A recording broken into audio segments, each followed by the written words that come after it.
Guys, welcome to a new segment. Viewers, comments, awful name. But I got a comment yesterday and I thought we could band together, our little Disney Heroes community here, band together and help her out. So, the comment was from Tanya Bearer. I'm probably saying that wrong, but I've got it in front of me. She says, "Hey Josh, I've got Bagheera up to 6 stars, 2 from the prize wall. Nice, he's just ridiculous. She also has got Cat. I haven't actually unlocked him yet, but yeah, I did really well on the prize wall event, but I have some questions for you as I'm a new player to this game. For the friendship discs, what did you go with for Ron and Kim Possible? They're the main 2 I want to work on." So, which is quite nice here actually, because Ron and Kim are both fantastic characters. So I'm going to give you my opinion on who I'm working on and kind of my process on why I pick a disc. Because of course, I don't know the rest of your team. So normally a disc works well with, you'd pick the one which maybe if you had like a damage team, you'd pick the one which is better for damage. But let me stop rambling and get straight into this for you, Tanya. So if I get into Ron here, so I am working on Ron, as all of you know, very slowly just to annoy everybody who watches. But with good old Ron here, what friendship disc I'm pushing on, I haven't actually decided yet. So if we have a look here, and this is how I do it, this is my process. So obviously you break down the left first, so you can see what it's giving him. It's giving him max HP, which is obviously good to keep him alive, and basic damage, which is obviously good to just pop up his normal attacks. Now, this is the important area here. So you can see that on Kim Possible's one, it does 20% more damage to stunned enemies. So if you don't have a team that stuns, that's very, very pointless, and you should immediately get rid of it. So that's the first step. Does your team that you're working on, especially because you're a new character, so because you are a new character, it's important to kind of think, right, a new player, does my current team of 4 have stun?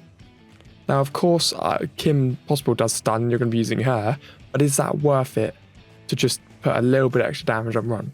So that's obviously your choice. So it is a good disc. If you had a stun team, then yes, Ron would be the most important character. Now, we go on to a second move, not a fan. So now with this one, you can have a look here and you see skill power. Ron heals HP after using Natural Chuck. So sorry, this is the one that I picked because I like to have a team of self-sustaining characters and then have a healer at the back to keep them alive even longer. And also what I really liked about this one is attack and movement speed slow amount is increased. So when he throws his Nacho here, and this is a very good friendship disc that he doesn't need anybody else to assist him, so it's a solo disc. So the way I look at it is I always class discs as 2 things, solo or team. So Kim's Possible one is a team, because you need to have characters that are constantly stunning to be able to allow him to use his 20%. So if you've got that, certainly go for that disc. Then if you go on to Ron, if you're using Ron as a solo character, or again, if you're new to the game, this is not a bad one because it allows Ron more skill power and it allows him to keep healing, kind of allowing him to go on longer on his own. And then you can slow characters down, which again, I can't evolve it yet, but that is a ridiculous move to get that slow in, especially if you end up throwing the slow and it hits like Kermit or someone, you're going to knock a heal off for a very long time. So of course this is the one I'm going to go through, but actually doing this at the moment is quite difficult. So, and that's mainly because I haven't got Ron to a particularly great level. But as I say that, guys, it's important to know, Tanya and everybody watching, that when you do these types of missions, you're not really meant to just run through them immediately. Now, of course, I can normally do it relatively well, and that's just because I've got my character on such a high level, and where he's quite an old character, what it allows me to do is I'm already way over the level cap just by having him on the max level. Because of course, these missions don't scale, so when a new character comes out, their friendship mission is going to be a lot more difficult, because it's obviously meant to be for the latest battle, the latest sort of update, the latest kind of bits and pieces. So I can equip that one onto him now, and we've got that one on. So for me and my team use, I would recommend using the Nacho Chuck. Now again with that, it all depends solely on your team. So she's also asked, what disc should I use for Kim Possible? Now, I've not really looked at Kim Possible, but I'm happy to jump in and see how, give you my opinion on it.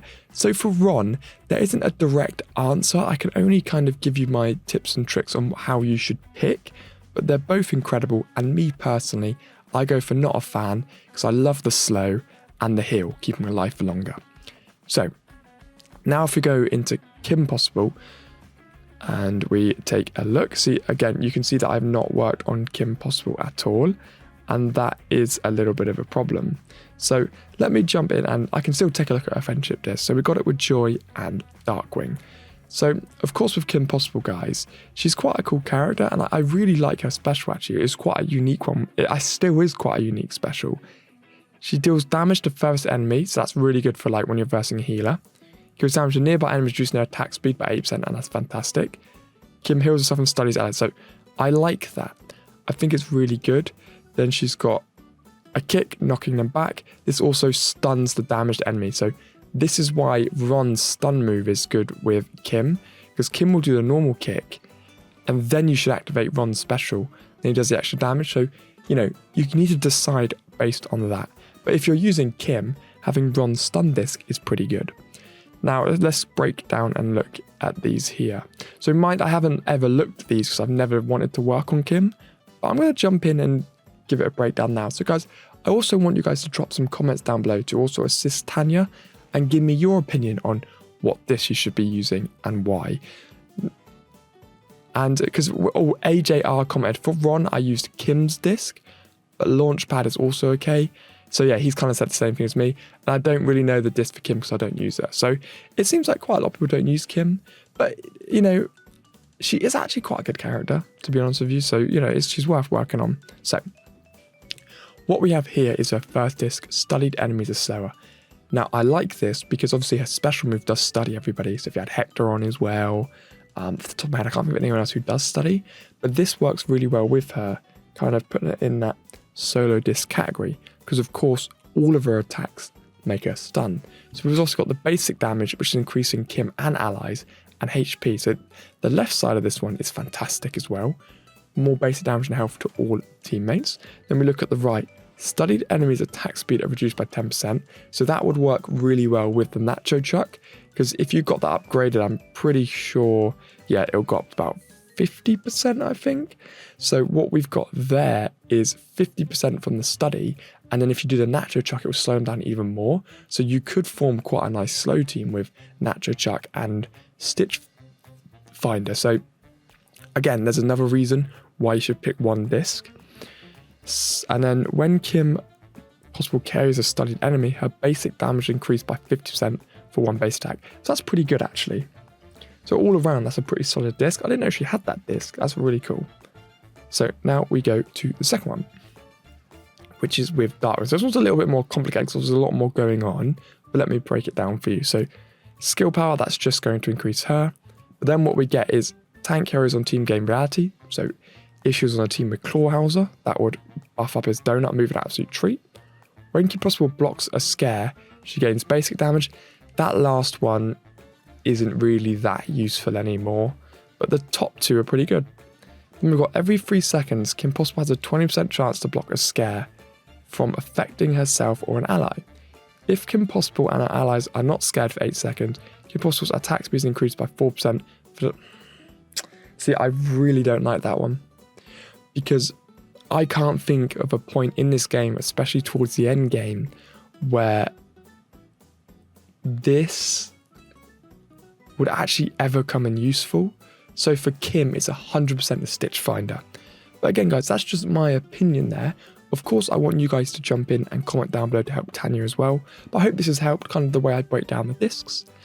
And I'll see all you beauties in the next one.